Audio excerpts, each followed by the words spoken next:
Assalamualaikum warahmatullahi wabarakatuh. Salam lestari.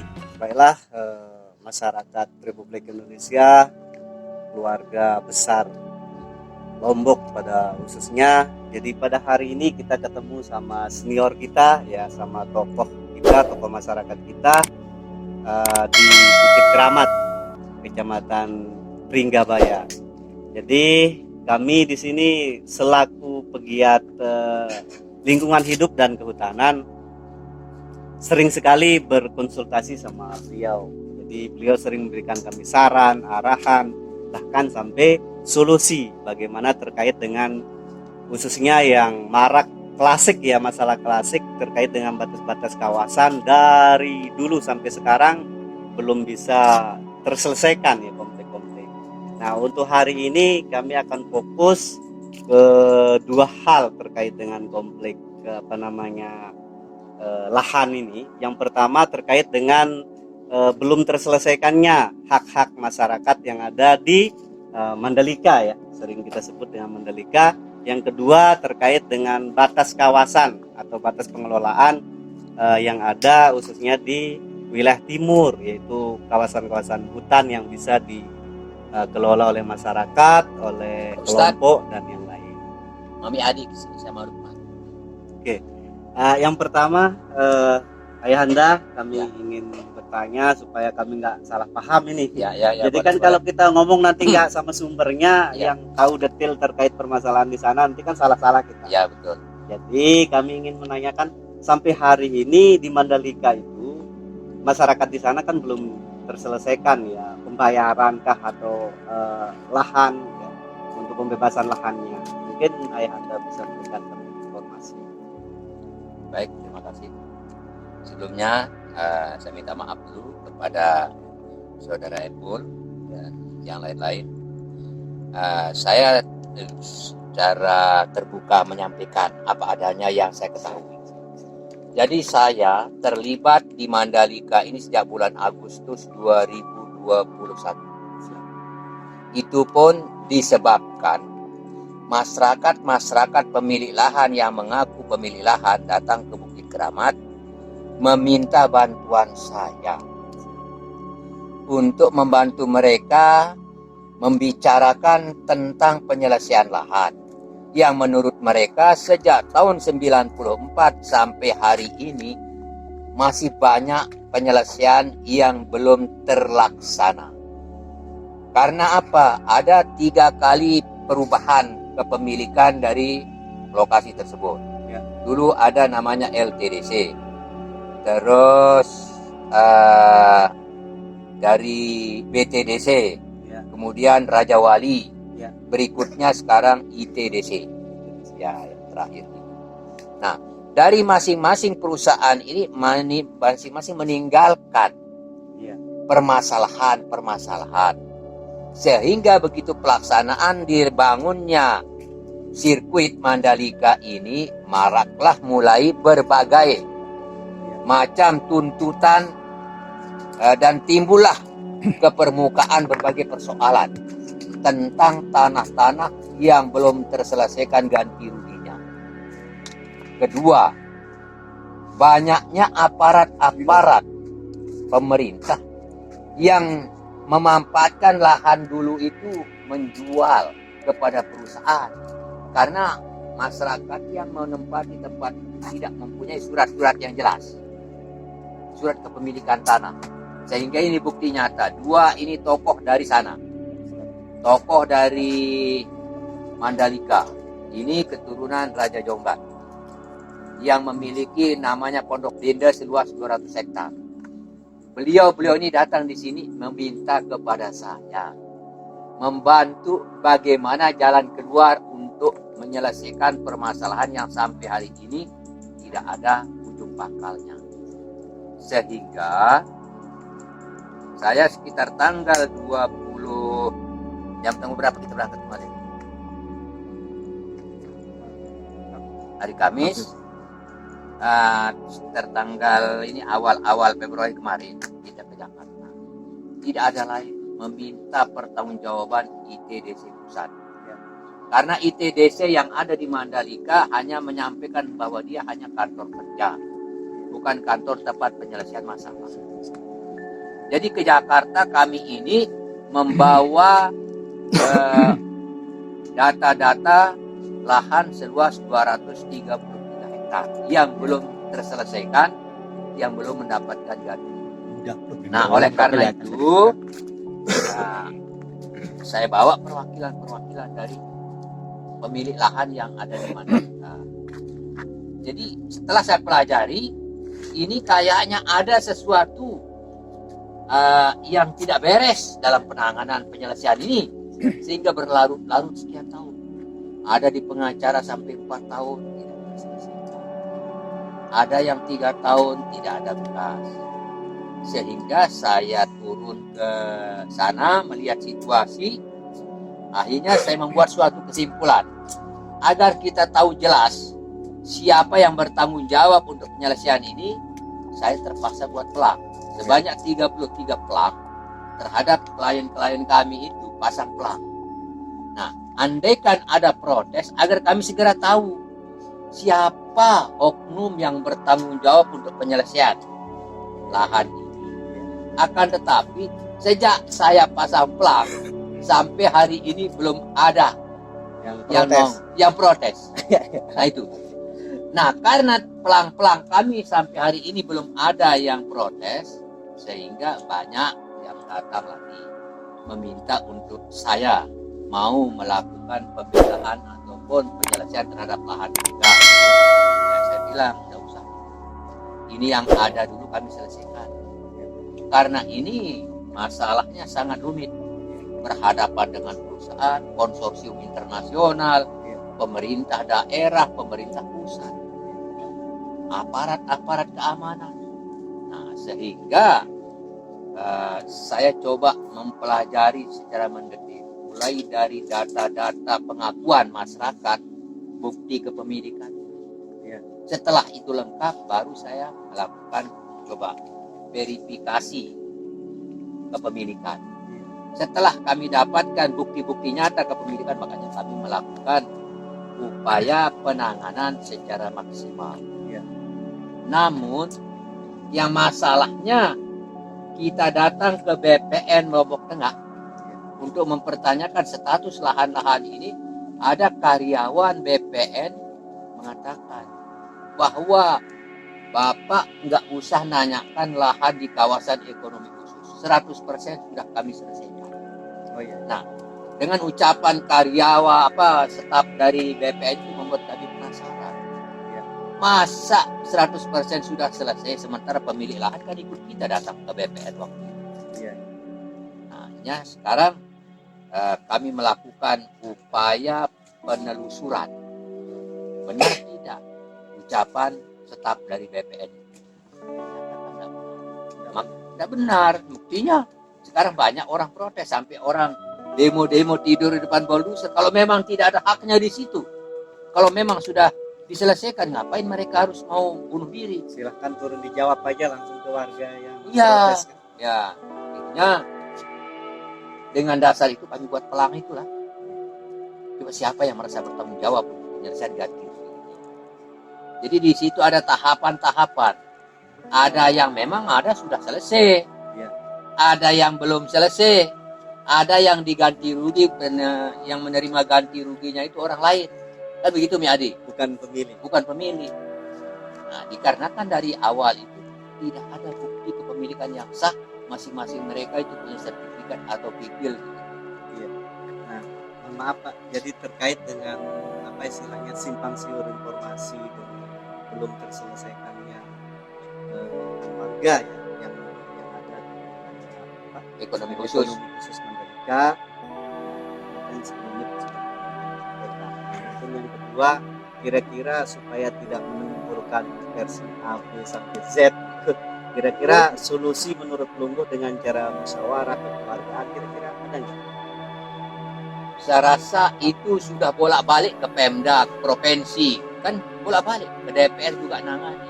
Tapi saking luasnya lokasi tersebut, saking luasnya, saking banyaknya oknum yang sudah menyalahgunakan lahan itu. Saking banyaknya pemain-pemain, di situ sudah masuk mafia-mafia. yang mengakui dia punya, yang mengakui dia dikasih kuasa. Bahkan pemilik lahan masih ada di sana, lahannya sudah terjual. Padahal pemiliknya masih. Masih ada di situ. Ini persoalan yang sangat rumit. Sehingga waktu peresmian MotoGP tanggal 12 itu kan bukan karena aparat keamanan sangat banyak sehingga mereka tidak bisa melakukan protes. Nah, sehingga sekarang ya mulai sejak selesai acara itu terus mereka dengan terus terang menyatakan saya tidak rela kalau sampai lahan saya belum dibayar terus dilaksanakan MotoGP bulan Maret ini. Nah, ada wartawan Inggris juga yang meliput kan, yang wawancara sama pemilik lahan langsung. Akan tetapi secara administrasi menurut cerita bahwa sudah lunas, tapi nyatanya di lapangan belum. Termasuk ini beliau ini pemilik, dia punya 3,5 hektar ya.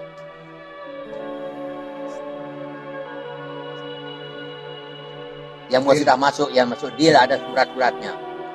Ini belum terselesaikan. Belum pernah disentuh 1 rupiah pun. Dari awal juga. Nah, jadi kalau Tiang, maaf nih,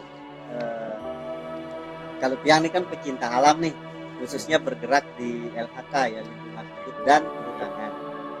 Jadi maaf kan kemarin diskusi-diskusi sering kita dengar masih saja ada seliweran informasi apa itu yang ada di di media, baik yang media cetak, elektronik, sehingga kan kita simpang siur nih selaku pecinta alam nih harus posisi kita gimana sih ini gitu kan. Sementara kita tahu memang kan udah lama sekali sebenarnya pemerintah mau menyelesaikan terkait dengan lahan ya yang ada di Mandalika. Bahkan ada juga berita mengatakan sudah tidak ada masalah pemerintah dengan masyarakat karena sudah terbebaskan. Ada juga mengatakan banyak masyarakat belum menerima ganti rugi atau pembayaran. Ya penyelesaian. Nah, sehingga kita kan bingung ini menyikapinya. Sebenarnya bagaimana sih? Kebetulan kami pecinta alam terkadang ya informasi dari tokoh kita dari kebetulan kan beliau tokoh masyarakat kita di Lombok Timur, jadi tentunya tahu banyak terkait dengan dengan Mandalika, terkait dengan kawasan ekonomi khusus ya. Jadi pada hari ini kita diskusinya sebenarnya bukan mengejar siapa yang salah, siapa yang benar. Kita juga bukan hakim sih, tapi paling enggak kita dapat cerita loh kronologinya tadi. Mungkin solusinya untuk pemerintah maupun solusinya untuk masyarakat yang menurut Pelungguh. Nah, kalau menurut saya sebagai masyarakat biasa, iya, seharusnya pemerintah itu mau jujur. Iya. Mengakui hak-hak rakyat. Ini sebenarnya siap. Kalau pemerintah mau jujur, ini loh hak rakyat, kamu sebagai perusahaan, iya, perusahaan ini konsorsium internasional, coba kamu selesaikan juga agar jangan masalah. Seharusnya begitu. Dan rakyat ini tidak akan protes kalau memang betul sudah dibayar. Ini masalah. Jadi tidak ada transparansi dan tidak ada itikat baik untuk penyelesaian yang membuat jadi masalah sampai hari ini. Andaikan dari dulu ini perusahaan besar, agar jangan timbul masalah, orang demo, orang menutup jalan, orang mau pasang pelang di situ ditemui. Seharusnya pemerintah daerah sebagai ujung tombak dari penyelesaian masalah dia datangin atau dia buat pengumuman. Diumumkan kepada segenap masyarakat yang merasa punya hak di wilayah ekonomi khusus. Silahkan datang ke Pemda, laporkan dan bawa data-data kalian. Kalau memang kalian punya lahan, punya kebun atau punya ladang di situ yang memang belum tersentuh oleh ganti rugi, datang. Nah, setelah mereka mengajukan, silahkan turun cross check pengakuan mereka berdasarkan surat-surat keterangan kepemilikan itu. Kalau itu dilakukan nggak ada masalah, sampai kapan pun udah ada. Nah, ini masalah. Nah, jadi ini nggak pernah dilakukan. Nggak pernah dilakukan. Oleh karena itu sampai kapanpun yang akan terus berlanjut permasalahan ini. Pemerintah mengaku udah selesai. Sementara rakyat ini kan tidak bisa langsung ke gubernur atau ke bupati. Sulit ya. Sulit. Kira-kira kalau diberikan ruang untuk diskusi misalnya di Pak Gubernur, kira-kira ada tim nggak yang bisa mengkawal masyarakat? Ada, kita siap. Jadi kita sekarang ini sebagai perwakilan dari pemilik lahan, kalau memang dibuka ruang untuk diskusi, untuk menyelesaikan masalah, kan kita bawa data-data bahwa ini kami sekian orang, sekian hektar memang belum terbayar. Itu kan enak. Nah, agar jangan sekadar pengakuan, silahkan di cross check ke lapangan. Mana sih lokasi yang katanya nomor pipir sekian? Mana sih lokasi yang katanya nomor SPPT-nya seperti ini? Tanya nanti perusahaan. Padukan dia. Kan di situ ada buku putih namanya. Ya. Bukti pembayaran yang telah dilakukan oleh perusahaan. Ada. Nah, apabila memang sudah terdaftar kan berarti si pemilik yang mengaku pemilihan ini kan bohong. Sudah, dicoret saja. Karena sudah dibayar. Sudah, Anda tidak menerima, tapi bapak Anda atau kakek Anda. Kan begitu. Jadi harus jelas. Makanya ini banyak simpang siur informasi bahwa dulu bapaknya sudah nerima. Ada namanya Lalu Ardawa. Saudaranya beliau ini. Misalnya sering ke sini. Bawa data-data ini lahannya sampai kita pasang pelang. Nah, pelang dia akan dibuka kan? Nyatanya dari 33 pelang yang saya pasang, karena dia di buku putih orang tuanya lalu Haji Badarudin ya. Haji Badarudin sudah menerima pembayaran walaupun menurut keterangannya cek kosong, tapi kan dia dulu orang tuanya sudah menerima. Ya. Kita pasang pelang di pohon kelapa di kebun itu kan diambil sama Sadana. Sama ITDC. Ya. Tapi kan ada di. Nah, itu yang sudah dibayar. Sudah, dan kita tidak protes. Karena memang sudah. Nah, kita minta sekarang kalau memang ada ruang diskusi untuk segera selesainya masalah ini, seharusnya pemerintah daerah Kabupaten Lombok Tengah maupun gubernur provinsi harus memberikan kesempatan atau memberikan solusi yang terbaik agar jangan masalahnya berlarut-larut. Nah, karena sekali itu dilakukan tidak ada masalah lagi. Oke, Anda sudah dulu pakai saudara terima udah selesai. Paman saudara sudah terima atau orang lain dasarnya apa kan begitu. Ini kan kebanyakan orang lain.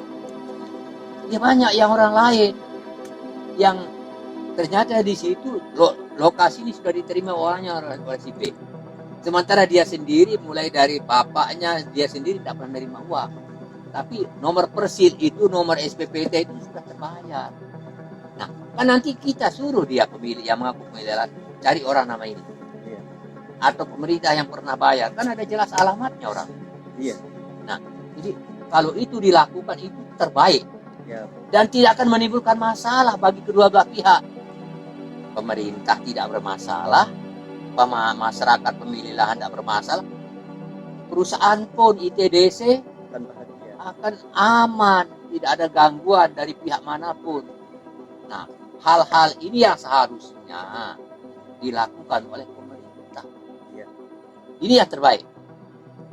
Jadi selama ini semua konflik masalah pertanahan, kehutanan, apapun bentuknya, tambang, pasir, besi apa, ini karena tidak ada keinginan dari pemerintah secara terbuka.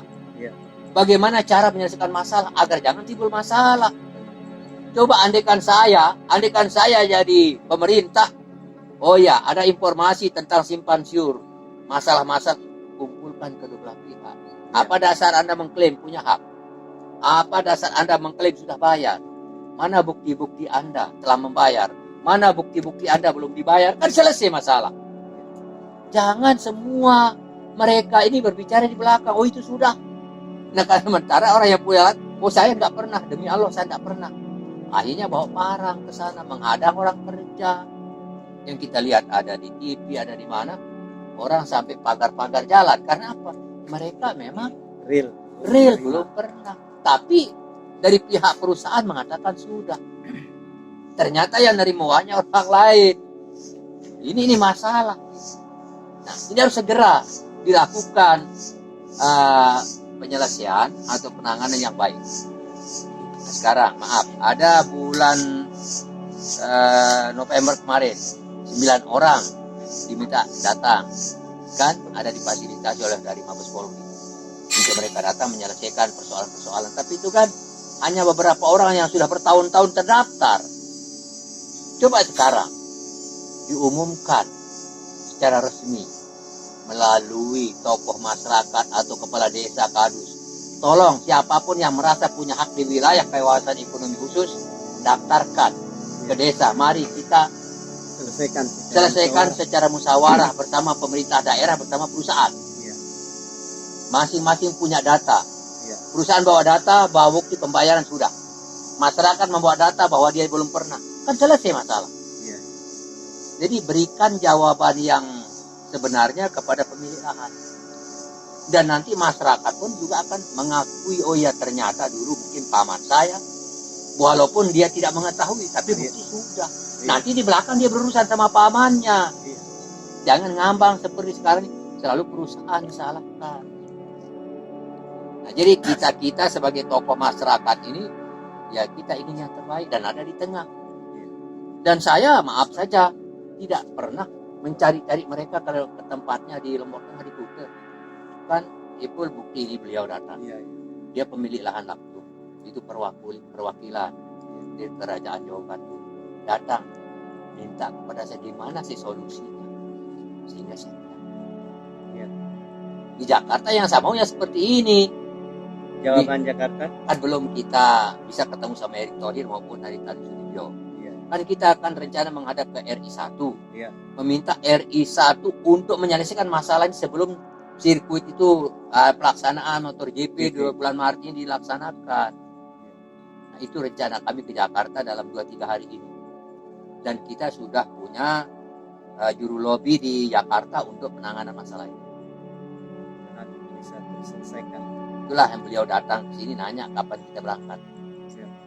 Itulah, insya Allah kalau kita umpama nanti ketemu sama RI1, sama Menteri BUMN maupun sama Haritanu Sudibyo, agar segera diselesaikan. Minta bantuan pemerintah daerah, provinsi maupun Pemda Lombok Tengah. Panggil orang-orang yang mengaku masih lahannya belum diselesaikan. Agar jangan bertele-tele seperti ini. Gitu. Padahal sederhana ya kalau kita lihat. Ya kalau saja memang ada. Ribet sebenarnya. Enggak ribet. Ada itikad baik saja untuk ini segera selesai. Tidak perlu banyak melibatkan instansi lain. Bupati buat istilahnya pengumuman. Bagi masyarakat yang merasa punya hak dan belum diselesaikan dapat ganti rugi datang. Kita lihat datanya. Perusahaan juga bawa data. Karena perusahaan mengaku sudah 100% sudah. Nah, kalau itu dilakukan gak ada masalah. Mereka pun kalau sudah memang ya dulu ada yang nerima kan. Sudah. Coret. Anda tidak boleh bicara lagi. Karena Anda sudah terselesaikan. Sudah terselesaikan. Dan seingat saya, yang itu dari awal sampai akhir, yang dimaksud tadi A sampai Z, insya Allah tidak akan bisa kita lupakan perjalanan itu karena kita masih hidup. Nah, yang terasa dari awal itu, pertama itu kejujuran. Tidak ada sama sekali yang diterapkan ke masyarakat. Itu kunci. Baik, kejujuran ini kemana kan gitu? Bisa kita pertanyakan di situ. Mana yang yang tidak jujur, masyarakatnya atau pemerintah? Di sini simpel sekali. Kalau tidak selesai masalahnya, siapa yang tidak jujur? Gitu. Kita bisa jawab sendiri, jangan dijawab sama orang lain. Berarti solusi penyelesaian terkait dengan konflik lahan yang ada di ekonomi khusus Mandalika itu solusinya adalah jujur. Jujur. Enak sekali ya. Saya adalah penderita pertama. Saya lah orangnya. Menarik. Gitu. Kalau itu kita buka bersama-sama, Ya. kejujuran itu di mana-mana. Entah di lapangan sirkuit juga akan jalan. Iya. Di bawah kebunnya masyarakat yang diklaim sana sini itu pun akan jalan. Ya. Tetapi dari awal sampai akhir itu yang tidak dilakukan. Baik. Mungkin ini hanya terkait dengan informasi saja sih, Pak. Dan izin mungkin kan nanti kami coba temukan dari beberapa permasalahan dan solusi, mungkin kami post nanti di YouTube sederhana kita lah, bisa kita katakan seperti itu, biar teman-teman pecinta alam lah, karena yang komunitas pecinta alam Pak, jadi terkait dengan lahan, dengan batas, dengan apa yang ada di Lombok Tengah, khususnya di ekonomi khusus atau di Mandalika, mungkin kan kami bisa dapat informasinya, oh seperti ini loh gitu kan. Nah sebenarnya tadi kan kalau yang tarik kesimpulan dari Ayahanda, senior kami yang ada di Lombok Timur, dari Pelungguh Mi, yang datang dari Loteng, sebagai ya, pemilik Lombok lahan, Tengah sebagai pemilik lahan dari Pujut. Kesimpulannya padahal kan sederhana. Kalau memang mau ini selesai, tolong dong kasih kami ruang Pemprov atau Pemda Loteng, mana yang belum selesai dibayar lahannya di masyarakat. Nah, silahkan kami dikumpulkan, diselesaikan. Kalau memang sudah dibayar sama perusahaan, ya kan tidak ada hak lah. Dengan dasar konteksnya jujur. Selesai masalah. Seperti yang disampaikan sama Pak Haji tadi. Itu jelimetnya permasalahan dari tahun 91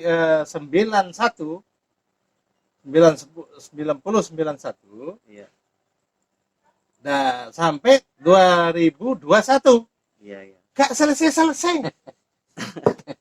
Sengketanya sedikit. sampai hari ini masih juga. 21 Dan sampai hari ini bergantian sampai 2022 Belum selesai. Gara-gara Sampai hari ini. belum ada yang mau Karena jujur. kejujuran. Atau belum ada mau jujur atau memang... Karena kejujuran. Oh iya.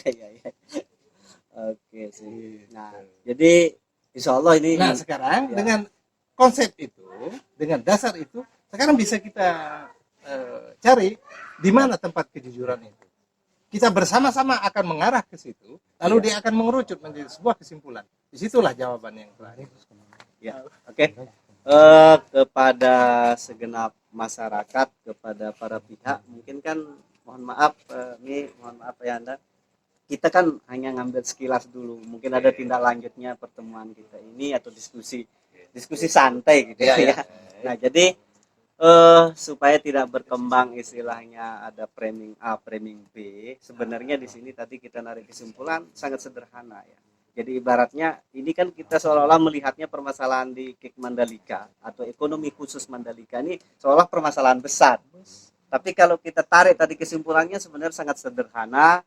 Ketika kita sama-sama mau jujur saja, sebenarnya permasalahan ini selesai.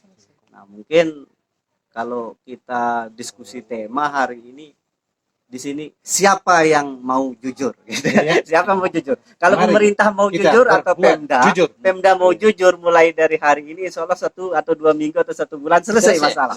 Jangankan 1 minggu deh. Ya.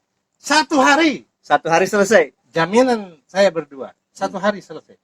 Jikalau kita mau jujur. Oke, terima kasih. Nah, mungkin sebagai closing statement dan nanti kita akan perdalam, Pak. Nanti kita akan lanjutkan. Ya, kalau kami dari pecinta alam sih, ini kan belum terlalu berani kita suarakan karena kan kita nggak berani menyimpulkan A, menyimpulkan B. Mungkin kami kan butuh informasi-informasi aja. Nah, jadi mungkin closing statementnya Ayahanda di Pelungguh mungkin menutup pertemuan kita yang pertama ini. Insya Allah akan ada lanjutan ini, menarik masalahnya. Ya. Jadi baik begini, ini kan untuk pertama kali Pelungguh mempertanyakan tentang pengetahuan saya tentang proses kawasan ekonomi khusus. Iya. Jadi untuk tahap awal demikianlah Iya. penjelasan yang saya ketahui, yang saya sedang tangani saat ini. Iya. Dan sebagai fakta ini beliau datang. Iya. Ingin meminta saya ya. Bagaimana cara kita segera untuk mendapatkan penanganan dan penyelesaian. Iya. Nah, sehingga kita ini sekarang dengan adanya pecinta alam meminta kita untuk bersuara. Nah, inilah yang kita harapkan. Ya. Kita minta nanti pecinta alam bisa menemui siapa yang berkompeten dalam urusan ini, yang punya tanggung jawab menemui mereka. Ya. Loh, ini loh, kami sudah menemui tokoh masyarakat yang diminta bantuannya oleh pemilik lahan yang di kawasan ekonomi khusus. Dan bertemu langsung sama pemilik lahan. Ya. Untuk minta diselesaikan. Dengan mereka memberikan gambaran sangat sederhana. Ya. Yaitu pemerintah daerah dan konsorsium ataupun perusahaan pengembang itu mau jujur. Ya. Ini yang sudah dibayar, ini yang belum selesai kan? Selesai masalah. Enggak perlu kita berdebat banyak-banyak. Enggak perlu. Siap. Nah, oleh karena itu, ya saya pribadi meminta untuk bisa sesegera mungkin mencari orang-orang yang punya tanggung jawab dalam hal ini, dan Indonesia bisa menyelesaikan masalah. Mau tidak mau seharusnya pemerintah daerah bersuara. Siap. Mengambil tindakan tegas secara jujur. Oh, ini loh. Ya. Ini rakyat saya yang harus saya bela. Siap. Ini perusahaan pun juga yang harus kita bela. Karena apa? Dengan adanya perusahaan ke sini ini mendatangkan pendapatan, manfaat bagi masyarakat dan daerah. Dan masyarakat ini tidak melarang adanya itu, mendukung adanya Ekonomi khusus Mandalika. Mendukung mereka punya lokasi atau daerah menjadi maju. Iya. Cuma jangan rugikan rakyat kecil. Kan itu. Ya. Berdoa segera sebesar-besarnya perusahaan masuk. Ya. Tapi tolong hak kami jangan dirampas begitu saja. Siap. Seperti yang terjadi selama ini. Mereka dikejar-kejar, diborgol, ditangkap. Banyak cerita tentang perlakuan investor ini terhadap masyarakat dari dulu. Nah, oleh karena itu saya hadir coba menengahi sedikit, membantu pemerintah maupun masyarakat agar ini segera terselesaikan. Saya rasa itu aja. Kalau Mami, mungkin harapan Mami lah yang terakhir sebagai statement pertemuan pertama kita, mungkin Mami bisa memberikan kita gambaran. Tadi sudah gambarannya sudah, sekarang keinginan pelungguh lah secara sederhananya. Secara warga negara dan secara pemerintah sama haknya dalam sebuah negara di dalam ini, yaitu Kesatuan Republik Indonesia. Maka dengan standar Kesatuan Republik Indonesia berdasarkan Pancasila dan Undang-Undang Dasar 1945. Di situ alinea bait dan pasal-pasalnya sudah jelas. Kita harus berlaku adil, jujur, dan tanpa pilih kasih. Masyarakat yang salah silahkan ada hukumnya. Pemerintah juga salah, mohon dengan hormat. Mengakui. Di situ ada hukum juga. Jangan hukum di belakang Anda. Kalau bisa kita peribahasakan, jangan pegang hukum, karena kalau kita pegang hukum bisa saja kita tinggalkan. Lalu hukum itu akan terbengkalai di mana? Tapi kalau kita dipegang hukum, artinya kita akan berjalan atau melangkah sesuai dengan hukum itu. Gitu. Nah, maka di situ konsep saya tadi, kita harus berbuat jujur di situ. Baik dalam undang-undang agama, norma agama, undang-undang hukum atau norma hukum, undang-undang adat atau norma adat, kita harus jujur. Siapapun dan apapun agamanya, apapun anutannya, konsepnya itu harus jujur. Dan mereka kalau jujur, dia akan selamat. Lebih-lebih kita sama si Islam ini. Islam itu adalah rahmatan lil alamin. Kan gitu. Alam ini adalah kita harus cintai. Maka di situ kita hadir dan datang sebagai pecinta alam. Gitu. Siap. Demikian harapan kami.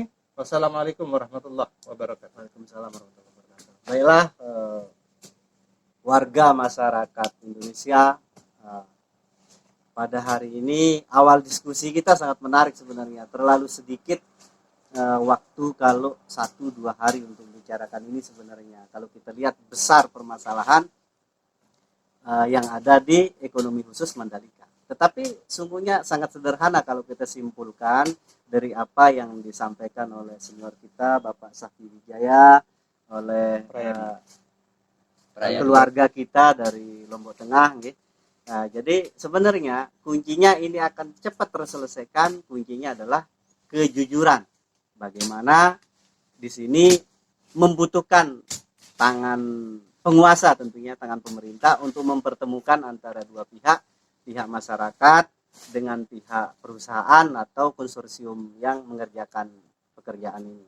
Jadi bagaimana siapa yang sudah terselesaikan, tentunya akan ada bukti penyelesaiannya. Yang belum terselesaikan tentunya kan akan ditemukan oleh masyarakat belum ada bukti penyelesaiannya. Dan mudah-mudahan Pemprov ya Nusa Tenggara Barat bisa memberikan ruang untuk di sini mengajak masyarakat kita untuk hearing atau musyawarah istilahnya.